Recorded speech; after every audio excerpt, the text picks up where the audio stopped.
I'm Praksha. I'm one of the PGY4 residents at McMaster. And I'm just going to talk a little bit more about our program, more so from like a resident perspective. And I feel like that's relevant because that's mostly what you guys will experience when you come here. So these are just some of the wonderful faculty that we get to work with. And they are all really great to work with, coming from personal experience. These are our residents, and this could be you next year if you have the chance of coming to McMaster. And we're excited to have some of you guys at our program next year. So really this presentation is going to focus on our program, the community within Mac Ortho, and also just Hamilton as a city. So you can learn about things to do outside of residency. So starting off with the program. So our program really does have an emphasis on education, resident education in particular. So we do things a little bit differently in terms of like a staff-based system. So that means, each person is assigned to 1 or 2 staff. You are responsible for that staff's patients, but that also means you really get to work with them longitudinally every day in the OR or clinic, and that allows you to build really great relationships with the staff. We get some really early autonomy in terms of operative experience.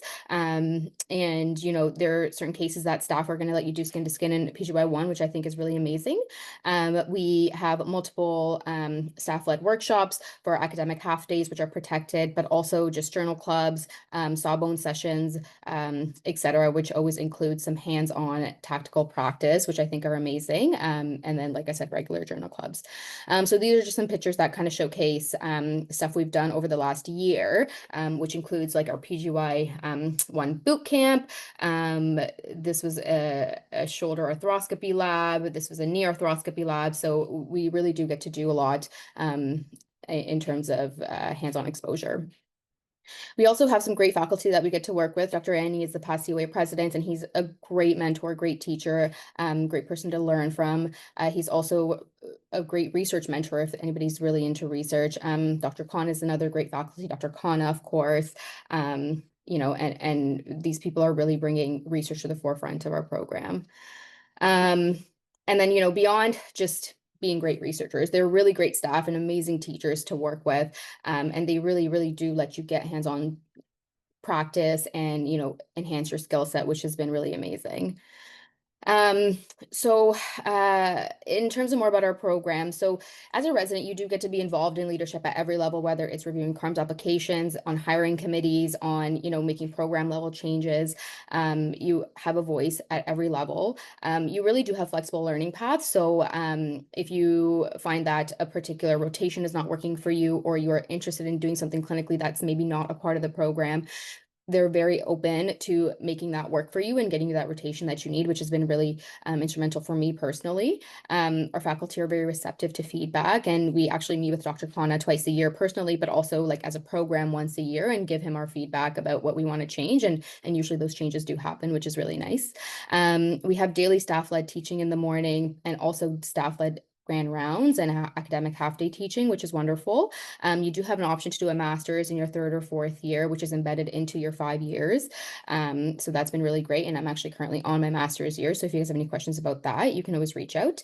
And our graduates really do match to great fellowships. So that's been really awesome to see. This is just an example of kind of like the teaching exposure that we have. So we have grand rounds that are led by usually staff, sometimes senior residents weekly, along with senior sessions every week. And then junior residents go to surgical foundations. In the summer, we do an 8-week anatomy curriculum that's cadaveric, where we go through common approaches, et cetera. And this is also staff-led.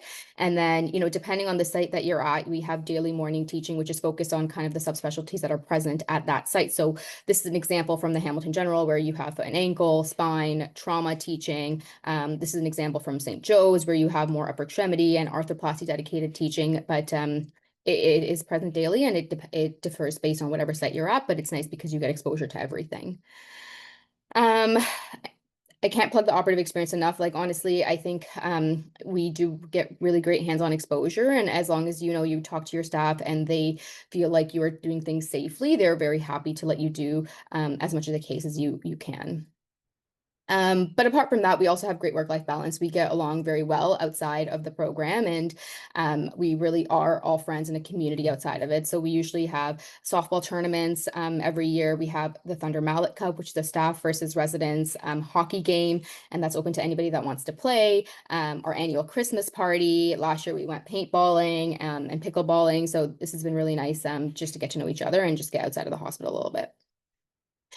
This is an example of like what a weekly schedule may look like. So like I said, each person usually is assigned to one staff. Unless it's like a very busy clinic or very busy OR, sometimes you may be doubled up, but that's usually not the case.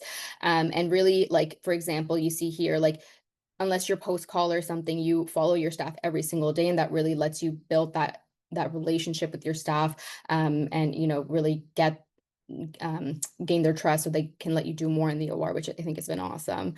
You are backed as a PGY1, so that's important because you are supported, and I think that's important for you guys to know as you go into PGY1.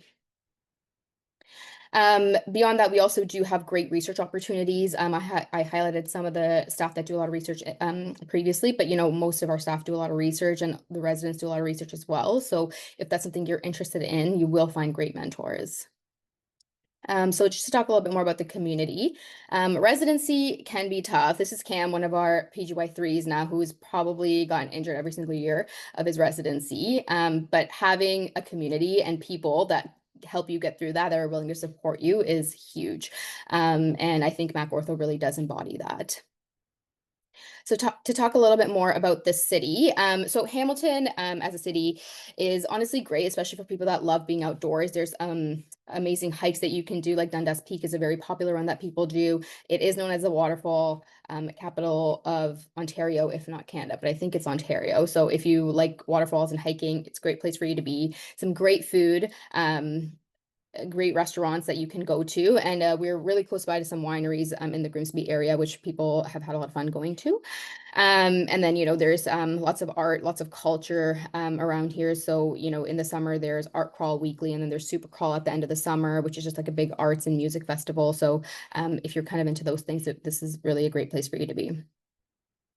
Beyond that, these are just some of our favorite restaurants, breweries, and places to go to eat. But we can talk a little bit more about that if anybody has any questions. And it's quite a large city with a catchment area of 2.3 million at our hospitals.